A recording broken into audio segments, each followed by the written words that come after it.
पश्चिम बंगाल के चुनाव के अंदर क्या वाकई ईवीएम का खेल हुआ है? यह सवाल कल से लोगों के जहन में तैर रहा है। ममता बनर्जी खुद अपनी सीट हार गई और वो भी 15,000 वोटों से। सिटिंग सीएम वो अपनी सीट हार गई अपने गढ़ के अंदर, जहां पर पिछले 5 चुनाव से लगातार टीएमसी जीत रही थी, वहां पर ममता बनर्जी हार गई। और दूसरी तरफ जिसको मीर जाफर कहा जा रहा था, हुमायूं कबीर, जिसको लेकर के विरोध की इतनी तस्वीरें, इतनी खबरें सामने आई, कहीं मारपीट हो रही थी, कहीं जूते चलाए जा रहे थे, कहीं चप्पल चलाई जा रही थी, वो शख्स हुमायूं कबीर दोनों सीट पर जीत गया। 2 सीटों पर चुनाव लड़ा और दोनों सीटों पर चुनाव जीत गया। और इसके बाद में कुछ मुस्लिम पत्रकार, उन्होंने खुल करके लिखा है कि यह शख्स चुनाव कैसे जीत गया, जिसको वहां इलाके के लोग मीर जाफर कहकर के भगा रहे थे, यह शख्स चुनाव जीत कैसे गया। और वो भी बड़ी बात यह है कि अपनी जिंदगी की सबसे बड़ी जीत हुई है इस आदमी की, हुमायूं कबीर की। करीब करीब 59,000, 60,000 वोटों के अंतर से हुमायूं कबीर ने जीत हासिल की है एक सीट के ऊपर। और दूसरी सीट पर हुमायूं कबीर वो 28,000 वोटों से चुनाव जीता है। 2 सीटों पर चुनाव लड़ा और एक पर 28,000 और एक पर 59,000 वोटों से चुनाव जीत गया। ये सामान्य बात नहीं हो सकती है। और बड़ी बात यह है कि हुमायूं कबीर ऐसा नहीं कि कोई पैदाइशी नेता है, यानी उसके बाप दादा वहां उस सीट पर बरसों बरस से जीतते आए हैं, और उस सीट पर जो है वो, अगर हुमायूं कबीर की जीत हो रही है तो कोई बहुत बड़े आश्चर्य वाली बात नहीं है। जैसे तेलंगाना के अंदर कांग्रेस पार्टी जीती, लेकिन हैदराबाद में ओवैसी का गढ़ है, वहां पर कांग्रेस नहीं जीत पाती है। तो ऐसा कोई परंपरागत तौर पर रेजी नगर और नोदा, जहां 2 विधानसभा हैं जहां से हुमायूं कबीर जीता है, वो उसका गढ़ नहीं रही हैं। यहीं इसी जगह से हुमायूं कबीर बुरी तरह से हारा भी। और पिछली बार जब टीएमसी साथ में थी भी, तब भी महज 5,000 वोटों से जीत पाया, लेकिन इस बार तो 50,000 से ज्यादा। और बड़ी बात आप सुनिए कि जिन 2 सीटों पर इसकी जीत हुई है, इन दोनों सीटों पर भी दूसरे नंबर पर बीजेपी है, तीसरे नंबर पर टीएमसी है, तीसरे नंबर पर। इसका मतलब क्या है? इसका मतलब यह है कि ऐसा नहीं है कि बीजेपी जो है वो डाउन हो गई और बीजेपी ने अपना सारा वोट हुमायूं कबीर की तरफ ट्रांसफर कर दिया। जो वोट ट्रांसफर हुआ वो किसका ट्रांसफर हुआ? टीएमसी का वोट ट्रांसफर हुआ, और टीएमसी तीसरे नंबर पर चली गई और बीजेपी दोनों सीटों के ऊपर दूसरे नंबर पर है। इतनी सारी बातें मैंने आपको बताई है। आपको इतनी सारी चीजें सुनने के बाद में क्या दिखाई दे रहा है? इतनी सारी चीजें आपके सामने हैं, आपको क्या दिखाई दे रहा है? क्या वाकई हुमायूं कबीर को लेकर के कोई ऐसा रुझान था कि हुमायूं कबीर बाबरी मस्जिद बनवा रहे हैं और इस नाते से वहां का जो मुसलमान था वो उनके ऊपर लट्टू हो गया है? ये हुमायूं कबीर वो हुमायूं कबीर जिसकी 1,000 करोड़ रुपए की बीजेपी के साथ में डील की जो वीडियो थी, वो चुनाव से पहले सामने आ चुकी थी। और लोगों ने कहा कि भैया ये तो पार्टी बदलने वाला, दल बदलने वाला आदमी है, ये कभी कांग्रेस में चला जाता है, कभी निर्दलीय लड़ता है, कभी टीएमसी में चला जाता है, कभी बीजेपी में जाकर के बीजेपी से चुनाव लड़ता। बताइए, जिस शख्स को यहां पर 60,000 वोटों से जीत मिली है, और यही शख्स जब बीजेपी की टिकट पर जाकर के चुनाव लड़ा तो बीजेपी की टिकट पर ही चुनाव नहीं जीता, और अब बीजेपी दूसरे नंबर पर आ गई वहां पर भी। कितने इत्तेफाक जो है मैं आपको बताऊं, इतने इत्तेफाक तो कहीं हिंदी पिक्चर में भी नहीं होते हैं, जितने इत्तेफाक जो इसके खेल में हो रहे हैं, जिसके इसके चुनाव में हो रहे हैं। अब इसके बारे में सबसे पहले आप जरा ये देख लीजिए, जो 2 सीटों का जो चुनाव हुआ है, और 2 सीटों पर रेजी नगर की सीट पर ये यहां पर जो है वो 58,000 वोटों से चुनाव जीता है। 58,000 वोटों से चुनाव जीता और इसे मिले 1,23,536 वोट, यानी 1,23,536 लोगों ने वोट किया इसको। दूसरे नंबर पर बीजेपी यहां पर रही 64,000 वोटों के साथ में, और टीएमसी यहां पर तीसरे नंबर पर चली गई, सिर्फ 41,000 वोट टीएमसी को मिले। इसको 1,23,000 वोट मिले और टीएमसी तीसरे नंबर पर चली गई, सिर्फ 40,000 वोट मिले। यानी तीसरा हिस्सा टीएमसी को मिला है और बाकी 1,23,000 वोट जो है इसको मिले हैं। अब देखिए दूसरी सीट, नोदा की सीट, यहां पर ये तकरीबन 28,000 वोटों से, 27,943 वोटों से चुनाव जीता, 86,000 वोट इसको मिले हैं, और दूसरे नंबर पर यहां पर भी बीजेपी रही है, और तीसरे नंबर पर यहां पर टीएमसी चली गई, 51,000 वोट जो है वो टीएमसी को मिले हैं। अब इसकी प्रतिक्रिया मैं आपको बताता हूं। कल एएनआई ने इससे बात की, हुमायूं कबीर से बात की, और एएनआई से जब बात की तो उसके बाद उस वक्त में, कल जिस वक्त में चुनाव के नतीजे आ रहे थे, गिनती हो रही थी, जब जीत डिक्लेयर नहीं हुई थी, उस वक्त में 12:22 पर एएनआई ने इसका जो बयान है वो पब्लिश किया। अब 12:22 पर इसका बयान पब्लिश होता है तो इसका मतलब ये मान करके चलिए कि तकरीबन 11 बजे के आसपास जो है उसने ये बयान दिया होगा, क्योंकि ऐसा नहीं कि भैया ये बहुत बड़ा नेता है और खटाक से कोई ममता बनर्जी या शुभेंदु अधिकारी है, इसका बयान तुरंत चलेगा। और चुनाव के दिन इतनी अपडेट्स आती हैं, इतने बयान आते हैं कि लगाते लगाते भी जो है वो उनको वक्त लग जाता है। तो 1-1.5 घंटे पहले इस आदमी ने बयान दिया होगा, और इसके बयान के एक शब्द को गौर से देखिए। ये कह रहा है कि जो हुआ है वह अच्छा हुआ है। उस वक्त में जो शुरुआती रुझान आ रहे थे, उसी वक्त में इसने कह दिया था कि जो हुआ है वह अच्छा हुआ है, यह तो होना ही था। ममता बनर्जी ने 3 बार मुख्यमंत्री के रूप में उन्हें काम करते हुए अपने भतीजे को बहुत शक्ति दी थी, जनता को धोखा दिया और अब धन लूटा उनका। मैं बंगाल की जनता को, टीएमसी को उचित जवाब देने के लिए बधाई देता हूं और मैं दोनों सीटों को जीतूंगा। ये जो है वो बीजेपी की जीत के ऊपर शुभकामनाएं दे रहा है। बताइए साहब, और वो भी 11-12 बजे ही, जब तक, यानी मतलब ऐसा नहीं था कि कोई तय हो गया था कि ममता बनर्जी हार जाएगी। मतलब बीजेपी के नेताओं ने आधिकारिक तौर पर बधाई नहीं दी और इस शख्स ने बधाई दे दी। बताइए जरा, मैं आपके सामने कुछ पत्रकारों की प्रतिक्रिया रखता हूं। शम्स तबरेज हैं और ये मुस्लिम तबके को लेकर के रिपोर्टिंग करते रहे हैं लगातार। मिलत टाइम्स के नाम से इनका संस्थान है, और इन्होंने एक ट्वीट किया, जरा इनकी भाषा पर गौर कीजिए।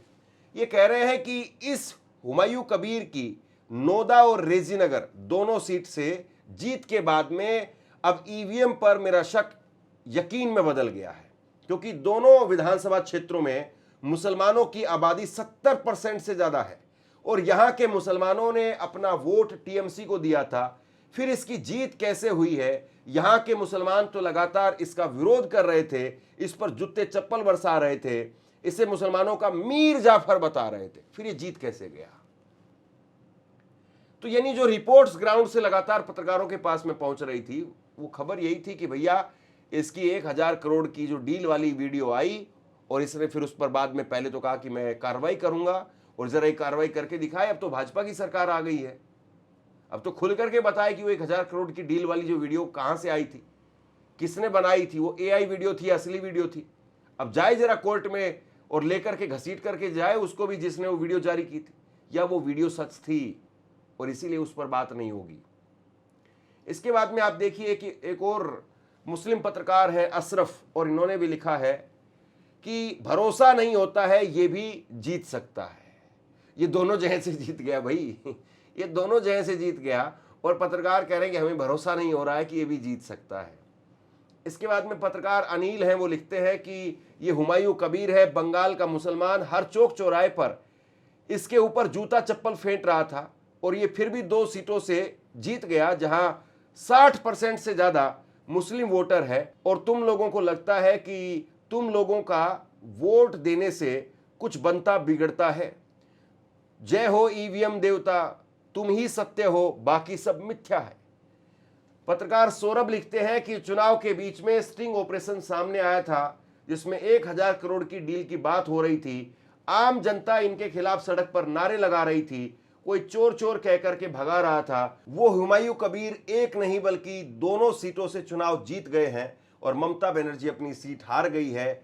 ये जनता के वोट से हुआ है। तो मतलब ये इतना पॉपुलर हो गया मुसलमानों के बीच में भी, क्योंकि मुसलमानों का वोट मिला होगा। अगर 1,23,000 वोट अगर इसको मिला है तो जाहिर सी बात है मुसलमानों ने वोट दिया होगा। तो ये इतना पॉपुलर हो गया कि इसको दोनों जगह से जिता दिया। और ममता बनर्जी या फिर बाकी जो टीएमसी के 120 सीटें हैं पश्चिम बंगाल के अंदर, जहां पर मुस्लिम निर्णायक है, तो कम से कम 120 सीटें अगर मुसलमान वो तय कर चुके थे तो इनकी तरफ आनी चाहिए थी। अब कुछ लोग लिख रहे हैं कि मुसलमानों ने तय कर लिया था कि इस बार टीएमसी को हराना है, तो भाई फिर इस हिसाब से तो कांग्रेस के कई सीट जीत जानी चाहिए थी। कांग्रेस फिर क्यों नहीं जीत पाई? अगर टीएमसी से नाराजगी थी, ममता से नाराजगी थी, तो कम से कम 120 सीटें जहां पर हैं, वहां पर 120 में से 20 सीटें तो कांग्रेस जीत जाती। कांग्रेस की सिर्फ 2 सीटें आई हैं। अधीर रंजन चौधरी वो सीट अपनी हार गए। मालदा, मुर्शिदाबाद और इस पूरे क्षेत्र के अंदर वहां पर भी कांग्रेस की सीटें नहीं निकली। कमाल है ना साहब। ये साहब जीत गए और बाकी सब जो है वो हार रहे हैं। अब देखिए जरा मैं कुछ आपको गणित बताता हूं ताकि आपको ये ना लगे कि केवल लफाजी है। ये सारी बातें ऐसा नहीं है कि हवा हवाई है। अगर आप गौर से सुनेंगे, सोचेंगे तो आपको बहुत कुछ समझ में आएगा। और बाकी मैं आपसे भी चाहता हूं कि आप बताइए कि क्या हुमायूं कबीर की जीत पर आपको हैरानी हो रही है या फिर आपको लग रहा है कि ये आदमी सही था और इस आदमी को सही जीत मिली है। चलिए मैं आपको थोड़ा डिटेल बताता हूं। हुमायूं कबीर जो है वो एक आईपीएस अधिकारी थे, पढ़ा लिखा आदमी है भाई, पीएचडी किए हुए हैं। और ये शख्स जो है वो 2011 के अंदर ये अपने राजनीतिक करियर की कांग्रेस से शुरुआत करते हैं। रेजी नगर जो है मुर्शिदाबाद में, इस इलाके के अंदर जो इन्होंने शुरुआत की। 2011 में कांग्रेस की सीट से चुनाव जीते और तकरीबन 20,000 के आसपास जो है वो बताया जा रहा है कि चुनाव ये जीते थे। और 2016 में 21 में अगली बार जो है चुनाव खुद हार गए। तो देख लीजिए इनकी क्या स्थिति है। 2016 के अंदर ये रेजी नगर से हार गए, जहां पर अभी 58,000 से जीते, वहीं से हारे थे ये। इसके बाद में हुमायूं कबीर जो है वो बीजेपी में शामिल हो गए। 2019 में चुनाव लड़े और 2019 में हार गए। फिर ये टीएमसी में 2021 में आ जाते हैं और टीएमसी की उम्मीदवार के तौर पर जो है ये चुनाव लड़े और 5600-5500 वोट से जो है ये चुनाव जो है वो वहां पर जीत जाते हैं। और उसके बाद में ये 43,000 वोट से 2021 के अंदर जीत जाते हैं। तो ये भी इनकी बड़ी जीत नहीं थी। अभी जो जीत हुई है ये सबसे बड़ी जीत हुई उनकी जिंदगी की। टीएमसी से बाहर निकल गए। टीएमसी से बाहर निकले तो किस तरह के आरोप लगाए और उसके बाद में जो कुछ हुआ वो सबके सामने है। ओवैसी साहब आए थे इनके साथ में गठबंधन करने के लिए, लेकिन वो भी छोड़ करके चले गए। लेकिन ये साहब जो है चुनाव जीत गए। अब बताइए आपकी क्या वाकई जो है वो बंगाल के अंदर जो चुनाव के नतीजे हैं वो निष्पक्ष आपको लग रहे हैं? और एसआईआर के अंदर मुसलमानों के वोट कट गए हैं, ये भी बड़ा शोर जो है पश्चिम बंगाल में हो रहा है। तो इनकी सीट पर मुसलमानों के वोट नहीं कटे, बाकी जगह पर मुसलमानों के वोट कट गए। जरा सोचिए इस बात को। ये शख्स जो है वो अपने चुनाव में जीत जाते हैं। और जरा सुनिए एक बार अमित शाह साहब कितना जोर लगा करके इनकी ब्रांडिंग एक तरीके से करवा रहे थे। और ये ममता दीदी उसके चट्टे बट्टे हुमायूं कबीर को कहकर कहती है कि बंगाल की भूमि पर वो बाबरी मस्जिद बनाएगी। मैं कहकर जाता हूं, हुमायूं कबीर कान खोलकर सुन लो, इस भूमि पर कोई माई का लाल बाबरी मस्जिद नहीं बना पाएगा। ये भारत की भूमि है, यहां पर कोई बाबरी मस्जिद नहीं बना पाएगा। और ममता दीदी आप और भाईपो भी सुन लो, बाबरी मस्जिद बनाने का अपना सांप का सपना 5 मई को चकनाचूर हो जाएगा, चकनाचूर। हुमायूं कबीर को लेकर के कहा जाता है कि भैया इन्होंने बीजेपी की मदद की पोलराइजेशन करने में। ममता बनर्जी पिछली बार चंडी का पाठ कर रही थी तमाम तरीके से बीजेपी को जवाब देने की कोशिश कर रही थी, लेकिन इसने जैसे बाहर निकल करके बाबरी मस्जिद का मसला उठाया, और बाबरी मस्जिद का तो फैसला पहले ही हो गया था, 19 में ही हो गया था, तो ये तब तक क्यों चुप बैठा हुआ था। लेकिन जिस तरीके से इसने बाबरी मस्जिद का मसला उठाया, ध्रुवीकरण हुआ और बीजेपी को मौका मिला कि इसके कंधे पर बंदूक रख करके ममता बनर्जी पर चलाई जाए। अमित शाह ने कहा कि ये ममता बनर्जी के चट्टे बट्टे हैं, ये नहीं बता रहे कि भैया 1000 करोड़ की डील की बात आपसे हो रही है, और बीजेपी ने भी इस पर जो तवज्जो नहीं दी। और मैं फिर कह रहा हूं इस बात को कि कम से कम अब तो जब ये 2 जगह के विधायक हो गए हैं, हालांकि रहना तो एक का ही पड़ेगा, एक जगह से तो इस्तीफा देना पड़ेगा, और ये रेजी नगर का रहेंगे और नोदा से इस्तीफा दे देंगे। और ये दोनों इलाके जो है वो आसपास के ही हैं, करीब 20-25 किलोमीटर का अंतर है दोनों के बीच में। और मैं चाहता हूं कि जो नोदा के या रेजी नगर के जो हमारे दर्शक हों, जो इस वीडियो को देख रहे हों, वो कम से कम बताइए कि आपके क्षेत्र में, आपके इलाके में इसको लेकर के क्या स्थिति थी। क्या आप लोगों ने वाकई जो है वो हुमायूं कबीर को लेकर के वोट दिया है, खुल करके दिया है, लोगों की दीवानगी थी हुमायूं कबीर को लेकर के, और बाकी जो ये लोग लिख रहे हैं ये सिर्फ वैसे ही लिख रहे हैं, या फिर हुमायूं कबीर को लोग मक्खी की तरीके से निकाल करके फेंक चुके थे, फिर ये शख्स कहां से शेर बन करके, राजा बन करके और 58,000 वोटों के साथ में सामने आ गया, समझ से परे की बात है। ये मैं आप पर छोड़ता हूं, आप नीचे कमेंट सेक्शन में लिख करके जरूर बताइए। इस वीडियो को लाइक कीजिए और चैनल को सब्सक्राइब जरूर कीजिए। शुक्रिया, थैंक यू।